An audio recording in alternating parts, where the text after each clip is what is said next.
আজকে আমরা এমন একটা বিষয় নিয়ে কথা বলবো যা বিশ্বজুড়ে সংঘাতের মোড়কে একটা একদম নতুন আর বলা যায় বেশ উদ্বেগজনক দিকে ঠেলে দিচ্ছে।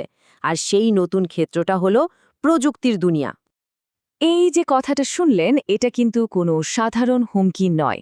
এটা ইরানের ইসলামিক রেভলিউশনারি গার্ড কর্পস মানে আইআরজিসির পক্ষ থেকে দেয়া একটা সরাসরি ঠান্ডা মাথার হুঁশিয়ারি।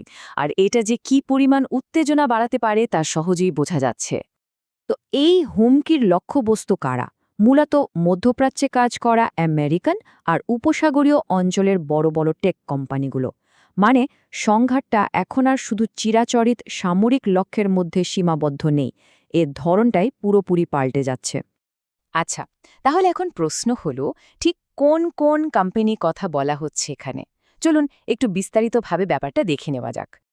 দেখুন, লিস্টটা কিন্তু বেশ চমকে দেওয়ার মতো। অ্যাপল, গুগল, মাইক্রোসফটের মতো টেক জায়ান্টরা তো আছেই, সাথে আছে টেসলা, এনভিডিয়া, এমনকি বোয়িংয়ের মতো মহাকাশ গবেষণা সংস্থাও। মানে বুঝতেই পারছেন, এগুলো শুধু বড় বড় নামে নয়, এদের প্রত্যেকেরই বিশ্ব অর্থনীতি আর নিরাপত্তার ক্ষেত্রে অনেক বড় ভূমিকা রয়েছে। শুধু এই নামগুলোই কিন্তু শেষ নয়, মোট 18টা আমেরিকান আর উপসাগরীয় কোম্পানিকে সরাসরি হুমকি দেওয়া হয়েছে। এই সংখ্যাটা থেকেই কিন্তু পরিষ্কার বোঝা যায় যে এটা কোনো বিচ্ছিন্ন ঘটনা নয়, বরং এর পেছনে একটা বড়সড় আর বেশ গোছানো পরিকল্পনা আছে। আর দেখুন, টার্গেটটা কিন্তু শুধু তাদের ঝাঁচকচকে অফিস বিল্ডিং নয়, হুমকিটা দেওয়া হয়েছে একেবারে তাদের অপারেশনাল কোর বা মূল চালিকা শক্তির ওপর। মানে data center, AI hub, cloud কম্পিউটিংয়ের মতো সব জটিল আর গুরুত্বপূর্ণ অবকাঠামোর ওপর। এই হুমকির ফলে সংযুক্ত আরব আমিরাত, কাতার, বাহরাইন, এমনকি ইসরায়েলের মতো দেশগুলোতে থাকা এই সব কোম্পানি স্থাপনাগুলোর ঝুঁকি এক ধাক্কায় অনেক বেড়ে গেছে। আচ্ছা, সবকিছু তো বুঝলাম, কিন্তু আসল প্রশ্নটা হলো আইআরজিসি কেন হঠাৎ করে বেসামরিক টেক কোম্পানিগুলোকে টার্গেট করছে? এই যে একটা নতুন আর বিপজ্জনক কৌশল, এর পেছনের আসল কারণটা কি? আইআরজিসি কিন্তু তাদের এই কাজের পেছনে দুটো মূল কারণের কথা প্রকাশ্যে বলেছে। দেখুন, একদিকে আইআরজিসির অভিযোগ হল আমেরিকার আর ইসরায়েলের গোয়েন্দা সংস্থাগুলো নাকি এই কোম্পানিগুলোর এআই, ক্লাউড আর সার্ভেইলেন্স টেকনোলজি ব্যবহার করে ইরানের বড় বড় কমান্ডারদের খুঁজে বের করে হত্যা করেছে। আর অন্যদিকে তারা সরাসরি প্রতিশোধের কথা বলছে।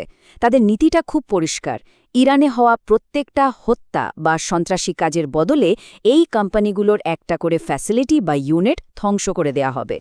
তাহলে মূল অভিযোগটা কি দাঁড়াচ্ছে?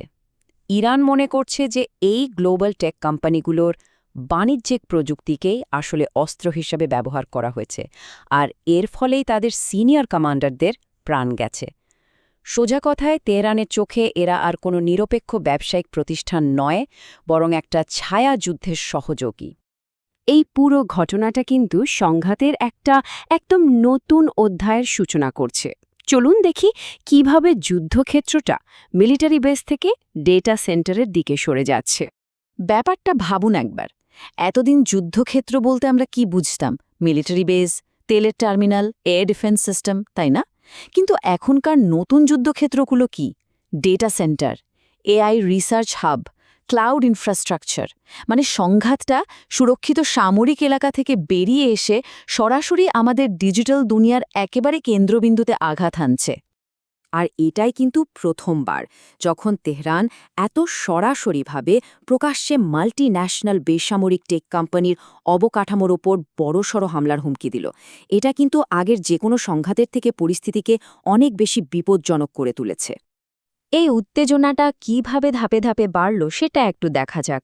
প্রথমে সিনিয়র কমান্ডারদের হত্যা করা হলো, তারপর আইআরজিসি অভিযোগ আনল যে এর পেছনে কর্পোরেট টেকনোলজি ব্যবহার করা হয়েছে।